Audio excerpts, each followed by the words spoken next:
Добро вечер. Почнуваат регионалните вести. Силниот ветер кој дуваше утрово во Тетово предизвика штети на објекти и возила во градот. За среќа нема повредени лица, а во тек е сумирањето на причинетата материјална штета. Семејството Халим од Тетово утрово ги разбудил силен тресок, додека спиеле врз покривот на нивната куќа носена од силниот ветер, паднала кровна конструкција од соседната зграда. Сите членови биле уплашени, најмногу децата, но за среќа нема повредени, а причината е само материјална штета. Утрово, накај 5-6 сато, така да речем, како што знаеме сите дека имаше силен ветер и комплетна, да речем, една чатија од соседите налетна директно на нашата куќа во кровот, така што имаме голема материјална штета. Малку сме уплашени, да речеме, а децата уште повеќе. Сега чекаме од државните органи да видиме што ќе може да ни помогнат нешто. Дали имаше некој на горниот кат кога се случи? Да. Горниот кат спиевме, јас, целата фамилија, значи, со мајка, татко, брат ми, жената, децата. И се уплашија децата, така се разбудивме едно, да речем, прв пат во животот што ми се случува вака да се разбудиме. Силниот ветер кој утрово дуваше во Тетово со брзина која се проценува на околу 80 км на час, најголема штета предизвика во куќата на семејството Халим, но оштети повеќе објекти и возила во Тетово. Градоначалничката на општина Тетово Теута Арифи денес беше во посета на граѓаните кои претрпеа штети. Според првичните информации одма што ги добивме наутро, значи го собравме штабот емергентниот што го имаме како општина и од податоците што ги добивме до сега нашата противпожарна бригада има интервенирано на 7 позиции поради силниот ветер, значи што бил опфатен градот после 5 часот наутро и местото кај што се наоѓаме овде, според нашите информации има најмногу значи штети и токму поради тоа рековме да најпрво на лице место да видиме што е, како се нашите граѓани и што им треба.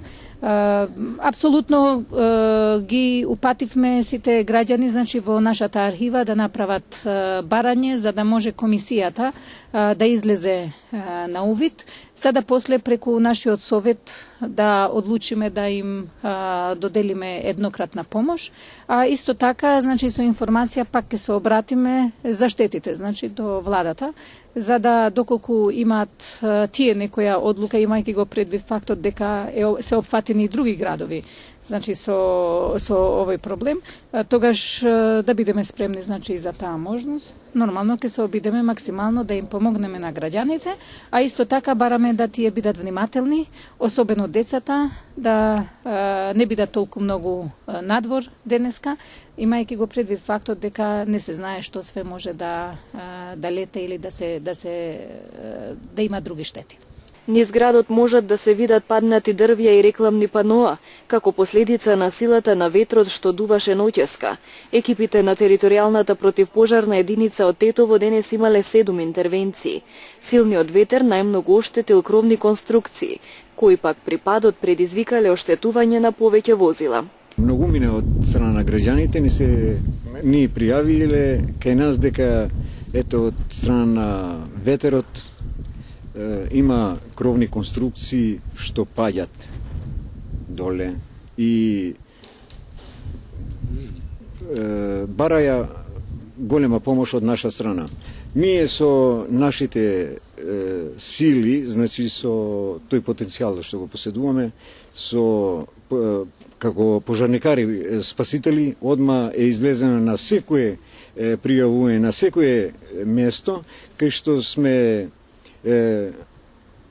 интервенирале, значи голема среќа у ова несреќа е што немаме повредени ни од страна на граѓаните, ни од страна на вработените наши како пожарникарите спасители. Имаме оштетени многу такви сателитски антени кои го загрозуваат и животот на нашите граѓани. Поради силниот ветер, неколку тетовски села останаа без струја. Едино што останавме без струја, у село смо доле. Во село Палатица. Од ветерот немавте струја, така? Да, тоа е. И не е санирано уште. Оштетувањето на куќата на семејството Халим е пријавено во СВР Тетово. Освен тоа, во полицијата граѓани пријавиле оштетување на 5 моторни возила на улицата Илинденска од лимена конструкција на стамбена зграда. На улицата Љуботенска пак е оштетено едно возило од паднато рекламно пано, а во Мала Речица е оштетен објект во изградба. Невремето проследено со силен ветер што синоќа го зафати гостиварскиот регион предизвика материјални штети, прекини во снабдувањето со струја и други проблеми. За среќа повредени нема.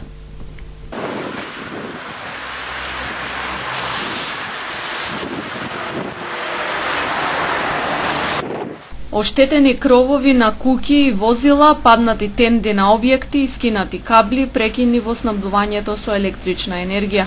Ова се последиците од синокешното невреме што го зафати по широкиот гостиварски регион синоќа.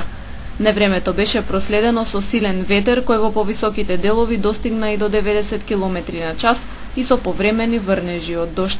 За среќа повредени нема. Според информациите од полицијата, собственик на викендица во Маврово пријавил дека ветрот откорнал дрво во дворот кое паднало врз неговото возило и го искршило.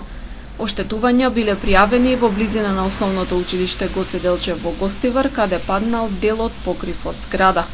Од Дирекцијата за заштита и спасување во текот на денот прибираа информации за настанатите штети од невремето на подрачјето на трите општини Врапчиште, Маврово, Ростуше и Гостивар. До сега имаме пријавено дека во општина Врапчиште има настанато штети на објекти, меѓутоа конкретно кои штети и на колку објекти уште немаме добиено информација. Па највише покриви од куќи, дека има оштетување на покривите, конкретно за Врањовци имаме дека е оштетен на покрив и плевна и дека храната што е наменета за стоката е оштетена. Маврово, Ростуше, од одговорниот локалната самоуправа добивме информација дека синоќа од 12 до сабаје до 7 била оштетена електричната мрежа и напојувањето било во прекин, меѓутоа од дистрибуцијата е средено и сега има довод на електрична енергија. За општина Гостивар уште немам доволно информации, меѓутоа по некои наши прибирани информации има оштетување во село Чајле, Здуње, Раве. Слично невреме со јак ветер го погоди Гостивар кон крајот на ноември, кога освен материјална штета беа повредени и 2 лица. Годинава ќе започне да се реализира проектот за регулација на коритото на реката Вардар на потекот село Туденце до Јегуновце. Ова денеска го најавија министерот за животна средина Нурхан Изаири и градоначалникот на општина Јегуновце Тони Козевски по нивната средба во општинскиот центар. Проектот се очекува да заврши за 3 години. Би сакал да го изразам задоволството што од страна на Министерството беше финансирано проектот за дозавршување на колекторот за фекална канализација, значи колекторот Шемшо-Сиричино, а исто така после долги напори на општината и пред се разбирање на Министерството и на владата на Република Македонија, со задоволство можам да кажем дека во 2016 година ќе почнеме со долго очекуваниот проект за регулација на речното корито на река Вардар, проект од Јегуновце до Туденце во должина од 7 км, проект кој чини некаде околу 6,5 милиони евра комплет, а во наредната година, според известувањето на министерот, се предвидени околу 100 милиони денари финансиски средства кои значи на 2 до 3 години сметаме дека комплет проектот ќе го завршиме и она што долги години ги мачеше граѓаните на општина Јегуновце, на овие населени места, значи поплавите, ќе бидат минато и се надевам дека со овој проект на вистина Министерството ќе реши еден проблем што не е само проблем на граѓаните на Егуновце, туку и на комплетно целиот Полошки регион, бидејќи нашата општина е најдолниот дел од Полошкиот регион и секако сето на загадување, целиот оној смет што има од сите општини е во општина Егуновце и со овој проект се надеваме дека барем поголем дел ќе биде решен околу поплавите. Се разбира на земјоделски земјишта, на куќи и останати природни непогоди. Разговаравме за заедничките проекти што веќе се изготвени, веќе се завршени со општина Југоновце и Министерството за животна средина и просторно планирање. И разговаравме воедно и го информирав градоначалникот дека веќе е во поставка изготвувањето на јавната набавка за регулирање на речното корито на реката Вардар. Долгогодишен проект, исто така имаме долгогодишна јавна набавка за истиот и кој ќе треба да почне оваа година да се реализира. Градоначалникот и министерот за животна средина се осврнаа на актуелните состојби околу загадувањето на воздухот, со акцент на влијанието на фабриката Југохром која се наоѓа во општина Егуновце. Како веќе информирав, ние како влада веќе имаме превземено чекори околу гасификација на целата држава, вклучувајќи го и регионот Скопскиот, па понатаму и Полошкиот регион. Тоа се едно краткорочни и долгорочни мерки со кои ние мислиме дека ќе се реши дел од загадувањето на амбиенталниот воздух. Значи, ние цело време даваме препораки до локалните власти, инаку овие се многу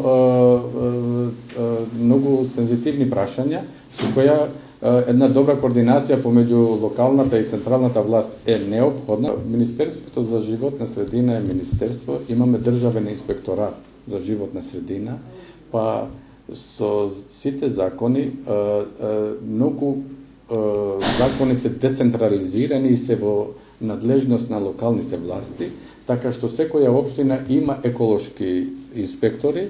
Значи, ние сме во координација цело време со сите овие институции. Се разбира дека Министерството ја одигрува улогата околу зајакнување на тие капацитети, знаејќи дека многу општини не се доволно спремни. Затоа ние имаме многу проекти што веќе ги изведуваме со другите влади од Европска Унија и во координација со сите локални власти тежнеме прво да ги усогласиме законските регулативи и второ да ги зајакнеме капацитетите како во интелектуален ниво и технички ниво, за да можат општините да се справат со ваквите проблеми.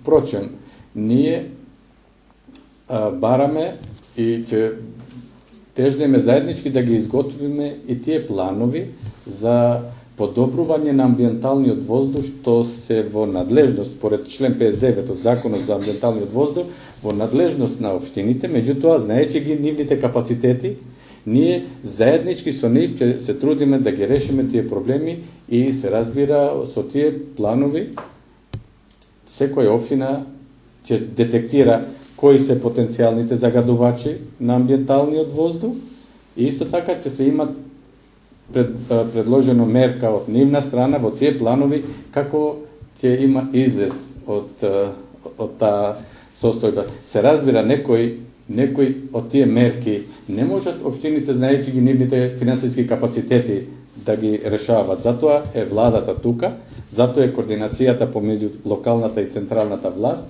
За некои краткорочни се разбира дека се можат општините сами, меѓутоа среднорочни и долгорочни се разбира дека може да се инвестира заеднички. Вие знаете, животната средина е многу скапа, животот е многу скап, знаете. И инвестициите во животната средина се едните од инвестициите кои се најскапи. Тоа значи дека што повише ќе го подигнеме ние заеднички таа свест за таа наша животна средина, толку повише ќе имаме заеднички фронт околу решавање на тие проблеми. Значи, би сакал да ви информирам дека со министерот и заеднички ќе го посетиме и Југокром, дека проблемот со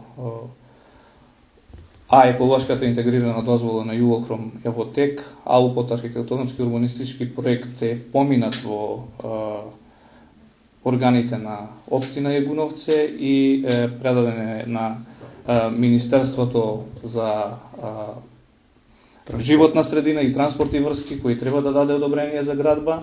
Меѓутоа се надеваме дека брзо ќе излезе прво од стечај фабриката и понатаму ќе сите еколошки стандарди ќе успее да ги задоволи за почнување со работа.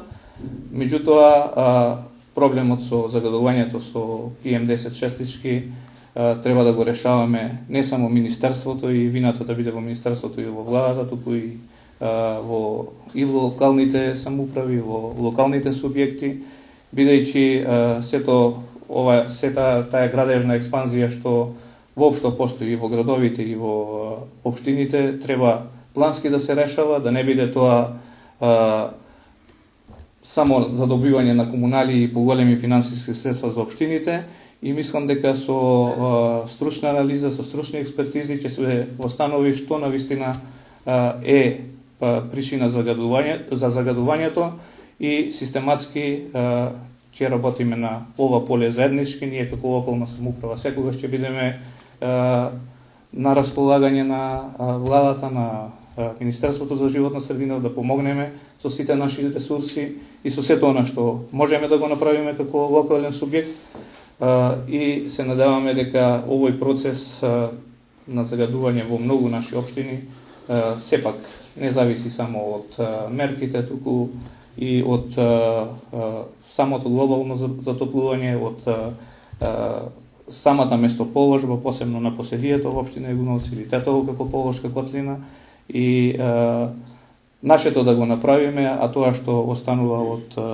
временските услови, од временските погоди или непогоди, сепак нашите граѓани треба да имаат трпение и разбирање за овие проблеми. Православната нова година утре вечер со сеноќно бдение ќе се прослави во соборниот храм Свети Кирил и Методи во Тетово. Организиран дочек ќе има и во угостителските објекти. Според јулијанскиот календар, утре на полноќ настапува новото 2016 лето Господово. Православната нова година традиционално ќе се прослави во соборниот храм Свети Кирил и Методи во Тетово.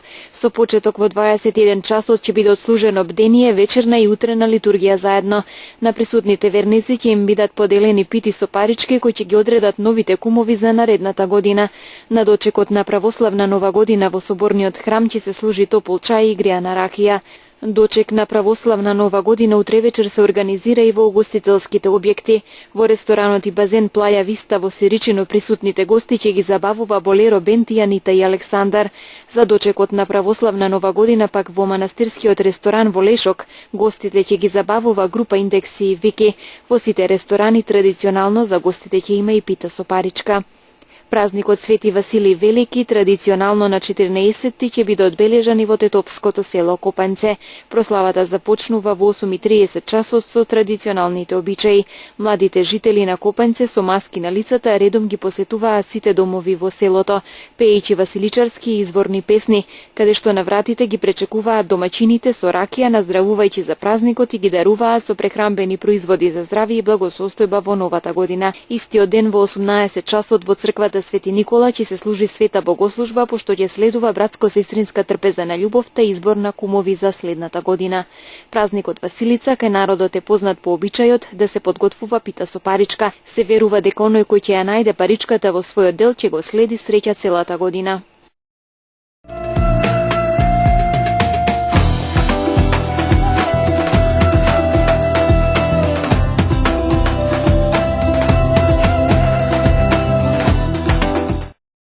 Денеска се одбележуваат 8 години од трагичната хеликоптерска несреќа кај Катлановско блаце во која загинаа 11 македонски мировници кои се враќаа од мисијата Алтеа во Босна и Херцеговина. Пред спомен обележието во касарната Страшо Пинџури на местото каде што се урна армискиот хеликоптер, венци и цвеќиња положија делегации од Министерството за одбрана и Генерал штабот, од кабинетот на председателот од општина Петровец и најблиските на загинатите. Скопското обвинителство истрагата ја затвори кон крајот на 2011 година без кривична одговорност со образложение дека необученоста на пилотите за управување во сложени временски услови и лошото време биле главните причини за уривање на армискиот Ми-17. За семејствата ваквиот наод е неприфатлив и бараат целосно расветлување на случајот. Согласно Европската конвенција за меѓусебна правна помош во кривична материја и Законот за меѓународна соработка во кривична материја на Република Македонија, основното јавно обвинителство за гонење организиран криминал и корупција преку Министерството за правда до надлежниот суд во Тирана, Република Албанија, поднесе официјално барање за враќање на 20 икони со непроценлива вредност, собственост на Република Македонија, се вели во соопштението испратено до медиумите. Од обвинителството објаснуваат дека во полициската акција наречена Икона во 2013 година, албанската полиција заплени поголем број на икони и црковни предмети.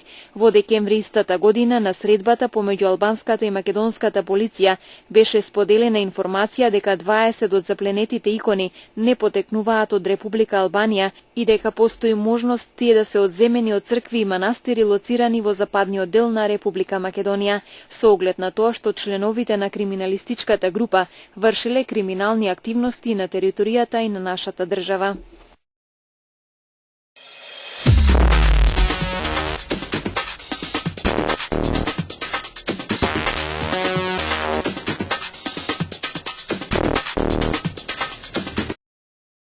Најмалку 10 луѓе загинале, а 15 биле повредени при денешната експлозија во центарот на Истанбул.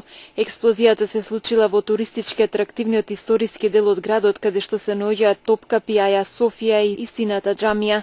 Полицијата ја блокира областа на местото на инцидентот. Курдските бунтовници и исламистичките милитанти извршија неколку бомбашки напади во Турција во изминативе месеци. Во октомври во 2 самоубиствени напади во Анкара загинаа над 100 лица. Турскиот председател Реджеп Таип Ердоган изјави дека човек со сириско потекло се смета за одговорен за денешниот самоубиствен бомбашки напад во Истанбул. Ердоган вели дека меѓу жртвите имало и турци и странци. Кабинетот на премиерот Ахмед Давитоглу воведе забрана за објавување на снимки од експлозијата, повикувајќи се на законот според кој вакви мерки можат да бидат воведени кога се загрозени националната безбедност или јавниот ред и мир.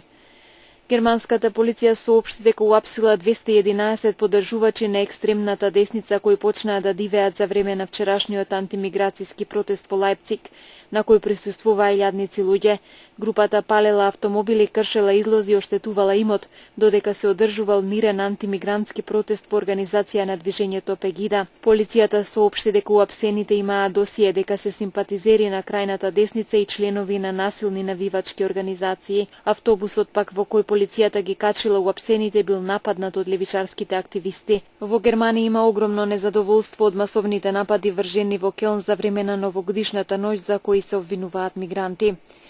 Во нападите на милитантите на Исламската држава во еден трговски центар во Багдад и во други делови на Ирак вчера загинале најмалку 35 луѓе. Тоа бил еден од најкрвавите денови во Ирак во изминативе месеци. Најмногу луѓе загинале во нападот во Багдад кој бил извршен од бомбаши самоубици кои претходно грабнале неколку заложници. Конвоите со храна, ќебиња и лекови што пристигнале во сирискиот град Мадаја по 6-месечна опсада наишле на ужасни услови во кои живеат околу 40.000 луѓе од градот, опколен од силите на председателот Башар Ал-Асад. Хуманитарните работници побарали на евакуација на 400 лица на кои итно им е потребна медицинска помош. Представник на Обединетите нации потврди дека се вистински сликите од изгладнети деца што активистите ги снимја во последниве неколку дена.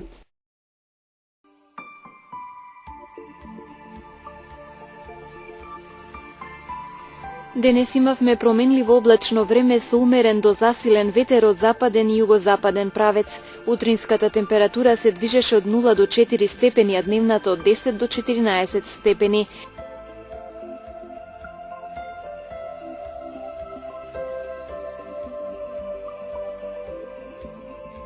За утре метеоролозите прогнозираат слично време, променливо облачно со умерен до засилен ветер од западен правец. На повисоките места ќе врне дожд и снег, а на планините снег. Утринската температура ќе се движи од -1 до 5 степени, а дневната од 6 до 12 степени.